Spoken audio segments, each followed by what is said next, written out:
Hey everybody, this is Sean from Low Code Approach. Before we hop in today's episode, I want to let you know that we are collecting everyone's thoughts on what topics we should cover for the upcoming season.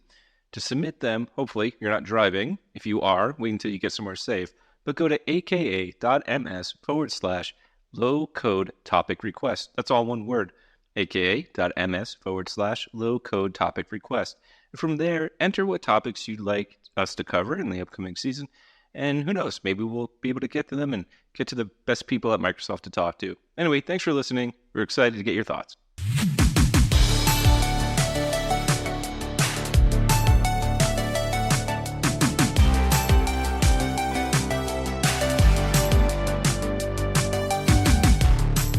Hey everybody, welcome to another episode of the Low Code Approach. I am 1/3 of this team of whatever we are. Sean Feeney, Senior Product Marketing Manager for the Microsoft Power Platform, and I'm joined by... I'm Wendy Haddad. I'm the second third of the three caballeros, and I am joined by... I was really about to bust into the theme song from the Three Amigos. Thanks, Wendy. I really appreciate that. I am Ken Aguilar, Principal Program Manager, and today we are joined by Mansi Malik. Mansi, hello. How are you? Hello. Hi, everyone. I am Mansi Malik, Senior Product Manager for the Microsoft Power Platform. Glad to be here talking to all of you. So, what is this blatantly obvious feature name, Power Platform Known Issues? What does it do? Of course. So you got me on the name. I mean, we just wanted it to be straightforward. Known issues. We know about it. We want to tell you about it. That's why it's known issues. But it's our way to transparently share the status of known product bugs with our customers while we work on a fix. And we also strive to share an estimated time to fix and a workaround to unblock you. Meanwhile, it was announced more broadly at the MPPC last year by our very own Ken, which went really well. We've been seeing a lot of usage since then from several of our customers, got several repeat customers as well. So that's awesome. But basically, when you go to the help and support section of the Power Platform Admin Center, there is now a known issues tab that you can click on to see details of. It's a list view of all the known issues across Dynamics and Power Platform products. Hey, Mansi, so as the product marketing manager over here, I just want to say we probably had no part in the naming of this at all, because otherwise it would have been some fanciful name and it would have, been ridiculous.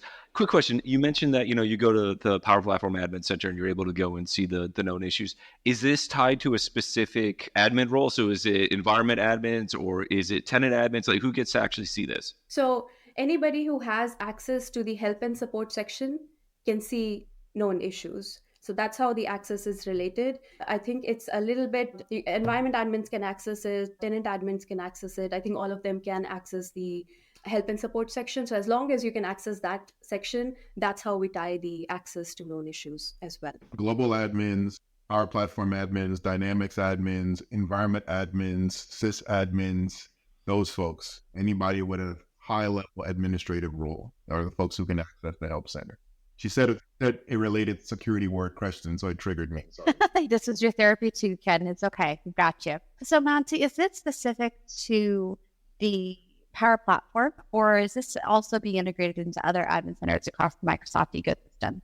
Right now, it's the Power Platform Admin Center, but we want to build as, a consistent product across all of Microsoft. So you'll see some similarities with how Azure does known issues or how M365 does known issues. So we've tried to build with consistency, but within the Power Platform Admin Center, the content that you see is specific to Power Platform, to the PPAC Center, because it supports the Dynamics and Power Platform products, and they live within the Power Platform Admin Center. So that content will be unique. So, question for you.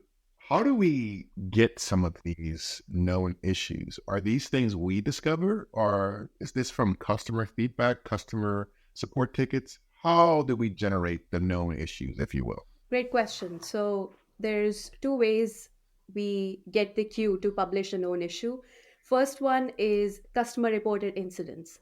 So when a customer tells us that, hey, I'm having this problem, our engineering team looks at it, figures that it also impacts other customers. then to save all of those other customers the time and effort they would have spent in reporting that issue to us, we want to proactively publish a known issue. So that's not proactive, that's more of a reactive approach, is that we know about it because somebody told us, and then now we come to our admin center and publish it.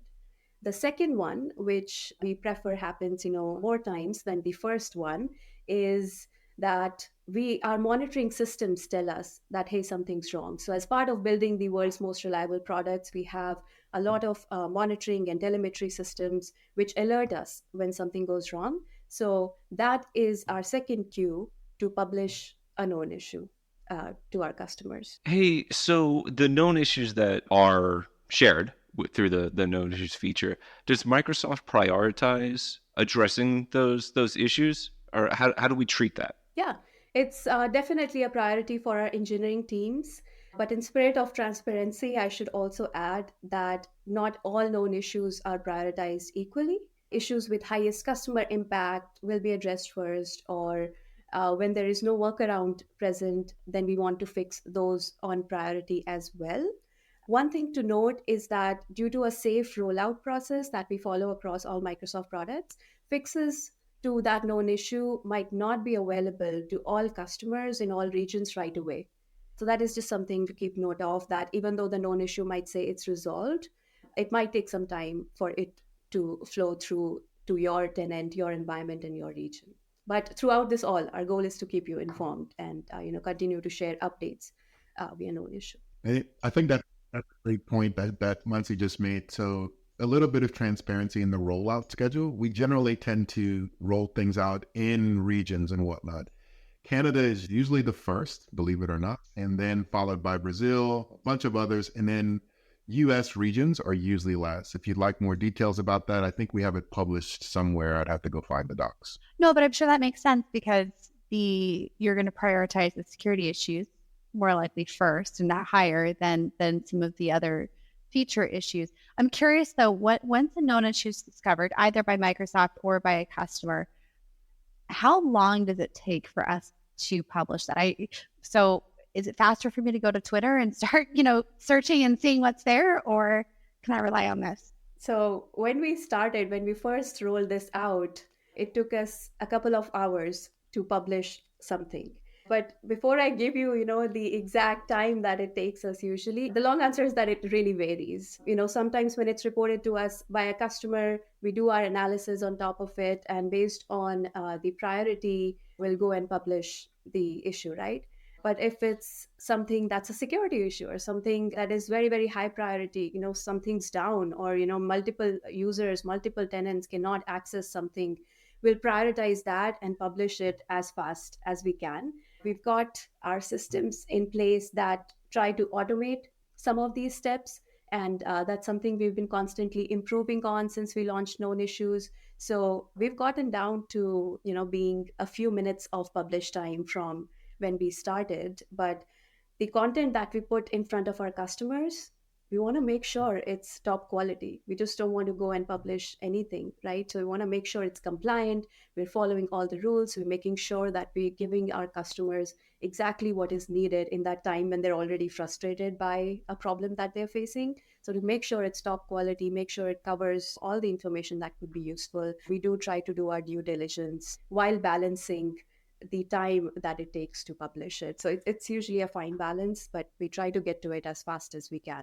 So, Mansi, like a simple operating question. I'm an admin. I go into the page and I see the list of known issues, and say I just leave my tab open and I go in to do other work. Does that page auto refresh for me, or should I go back and refresh that page to get an update for the status? As of today, you'll have to refresh.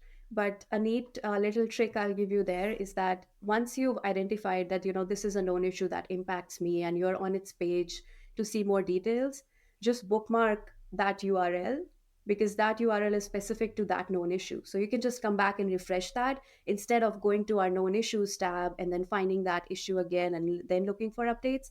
Just go to that bookmarked URL and refresh the page. That saves you some time. So maybe a side question about, you've discovered a known issue and whatnot. Does the data about the known issue remain consistent? Or let's say, for example, we discover a workaround about this known issue. Do we publish it and update that known issue so that the customer can now know, oh, hey, here's how I work around this while we fix it. Yes, that's the principle. That's the primary principle behind known issues is that we want to keep our customers updated as and when we know about a new change on that issue. Maybe our understanding of the issue has changed, or maybe there is a new workaround, or there's a better workaround. We strive to share that as soon as possible. As soon as we discover it, we want to share it with our customers. So we've got all of these automations in place that will get or that will relay that updated change to our customers directly from our engineering teams. So when I hear the word workaround, are workarounds something we're actually recommending right now, or is this something that it's like worst case scenario, if you can't, if you absolutely need to, we're giving you an option, but please don't, just because when you have a workaround, sometimes you have to undo it later. So is this generally something that we are recommending that customers do in the meantime? Have it been vetted through some of that thought process? So workaround will be thoroughly tested by our engineering team before we relay that to the customer. Oftentimes, and I've seen examples of this, is that sometimes we will publish a known issue without a workaround because the workaround we have, maybe it works only for a subset of customers or it doesn't work that well. So we don't want to, add more work for our customers. So it's better to just not share it. Only the thoroughly vetted workarounds are shared with customers. In some of those cases, they might have to undo it, but of course, it's again one of our principles is that only share thoroughly vetted workarounds with the customers and practically the ones that don't have to be undone once a change rolls out. And again, after that, once we try to fix it, we also try to fix it in a way where it's it's backward compatible. In that way it just seamlessly works with the bug fix, seamlessly works with your existing experience. I feel like you're pointing the finger at me every time you say engineering teams. Like I just feel, hey, engineering teams. So that's what I feel right now. Well, she doesn't sugarcoat it with the naming, so I think she actually is Ken. So. No, I don't. And I think, we did not have a way to connect our customers directly to engineering teams. I think it's the shortest route, it's the fastest route. So whenever they're having an issue, this is a way for customers to connect directly with the engineering team that made that product and ask them, hey, what's going on? Is there something I can do meanwhile to unblock myself? So I love that concept behind non-issues, that we can directly connect our customers with the teams that are building these products. So you mentioned before, like, hey, I've got this known issue, and I, can grab the URL for that, and then basically track it through that. Is there any subscription that an admin can have, like an RSS or something like that, to see what the known issues are, to stay up to date on it, or is that coming down the pipe, or what are we looking at there? So subscription is not supported yet, but we are definitely thinking about it, and more to come on that very soon. Maybe Ken will announce it at the NPPC 2024, who knows? But we're thinking about it, yes, but it's not supported yet. So regarding new updates coming to known features, how does somebody stay aware of what's coming down, or the status known as known issues? So whenever you invite me to this podcast next, that's when you'll get the updates. Nice. No, I'm kidding. As a marketer, being known as the disclosure engine will surely make my bosses happy. Let me tell you. I'm kidding. So we have an article on learn.microsoft.com, or if you just search on the web for Power Platform Known Issues, it should bring up that article. And for any new features, we'll share updates via that article. In addition, we'll continue to share via Message Center, community forum blogs, and conferences. So plenty of ways to stay updated on what's new and what's coming. Mansi, here's a great question I just thought of. What environment types do known issues work with? Are they locked behind a feature like managed environments? Do we only alert on known issues in managed environments, or is it across the entire platform? Great question. As of now, it will show up to all environments and all tenants. So we're publishing issues that impact, most customers, if not all. And the criteria right now is to publish across all tenants and all environments. If it only impacts certain environments and tenants, then we will note that in the known issue. So when you go to the details page of the issue, you'll be able to see that information. But all tenants that can access the help and support section will be able to access all known issues. But that is the direction we are thinking in, to narrow it down only if your environment and tenant is impacted. I think it'll be a more focused way to surface known issues. So that is something we're thinking about for future. So if that's the case, Mansi, I want to go back to one of the earliest questions we asked in the podcast about like what rules, Sean asked, what rules can see this?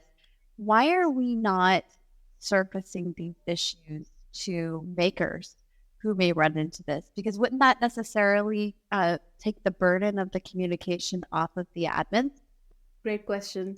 And as a product manager, that is a question I ask myself every day. So there's a few, and that's definitely one direction we are thinking of in future. So just to think back about known issues, right? We only launched this last quarter and wanted to get it as fast as possible to at least our admins, because they come in to create support tickets, and known issues is some place we want them to go first before they create the issue, because we don't want them to waste all of that time and effort in creating this ticket and also then having to wait to get a response back from the support team. So this was a way to tell them before they get to that step that, hey, there is something that can help you right away with a workaround, or even just tell them that, this is something that we acknowledge is happening. So that was a powerful way to get to them at that point during the ticket creation process. And second, to get it to makers is the goal. But there's a lot of, I don't know how to say this bluntly, but there's a lot of compliance and guidelines that we have to follow legally before we can share information with our customers. So we need to be a little bit careful about that role-based access and making sure only the right roles are getting to see that information that is meant only for our customers, and it's not going to be shared more broadly. But we're working through those loops and trying to understand how we can share this more broadly and bring it in front of our makers, who are the ones, behind the scenes that are actually running into the issue. So she keeps saying all these trigger words, Sean, about like roles and things like that and whatnot. My brain is trying not to get into governance and security, but she just keeps like putting the carrot right in front of me, Sean. Never left governance and security, Ken. You're always there. That is where you are, my dude. Hey, Mansi, so word on the street is that you got a new role. Can you tell us a little bit more about that? Sure. So just last week, I accepted a role to be the product manager for Power Apps. Specifically, I'm going to use Ken's favorite word, Power Apps Maker Copilot. So I'm going to be helping, switching roles, helping out more in the Power Apps team to build scenarios that bring in, make our Copilot better in the Power App. So I'm really excited for that. Okay, so you mentioned two words, well, a lot more than that, but Copilot and Power Apps, which means that you automatically volunteered to be on this podcast again, because we are going to pepper you with so many more questions. I'm excited. That's it's a really exciting space. You can see, all the investment that Microsoft's making into this direction, and I think it's just the beginning. I've used Copilot, not just for Power Apps, but the Microsoft Copilot, and it feels like it's just the beginning. There's so much more to come. There's so much we can improve on, so many delightful scenarios we can light up. But I'm really excited about the potential that it has and where it can go. So I'm happy to be able to contribute in defining that direction for Copilot for our product. And just think, you've already built a feature that can tell customers everything that's wrong with Copilot. Like, you already built that. Yes, the first thing I told when I went to the new team is that, hey, how can we bring known issues into Power Apps Copilot? Can Copilot read the known issues and tell the customers, tell the makers right then that, hey, this is a known issue and we're working on it? That is a brilliant idea. I really like that. Yeah. I was going to say, I want to pepper you with all the questions because I know our customers have a lot of Copilot questions, especially for the Power Platform. So we're definitely going to have you on. But in the meantime, as we wrap up, any last resources that we should be pointing our listeners to about known issues? Yeah, so definitely go check it out if you haven't already. Just log into PPAC and go to the help and support section, and you should see the known issues page there. You can filter it down by product, by state of the issue, active or resolved. And you can also use our intelligent search to type in a query and use that to narrow down the list to identify your problem. And then when you click on it, you can see more details about workaround and a little bit more of a description about the known issue. And my favorite thing is that you are able to provide feedback to us right there on the known issue. So just hit that thumbs up, thumbs down button. It helps us more than you think. We use that to drive further iterations. And then also on the known issues page is a feedback button that will lead you to a survey that you can use to provide more qualitative feedback. So we're looking forward to hearing more about it from our customers. We also monitor our Power Platform community blog, so continue to share feedback with us via all of these forums and help us make known issues better. Awesome. Well, hey, thank you so much for joining the podcast and giving us a really good overview and understanding of known issues. And also congratulations on the new role. And, the invite will be coming very shortly for the next episode. So thank you again for joining us, everybody. If you want to know more about known issues, we'll have links in the show notes for you. And we can't wait to hear more questions from people and have Mansi back on the show. Thank you. Thank you. Thanks so much. It was fun.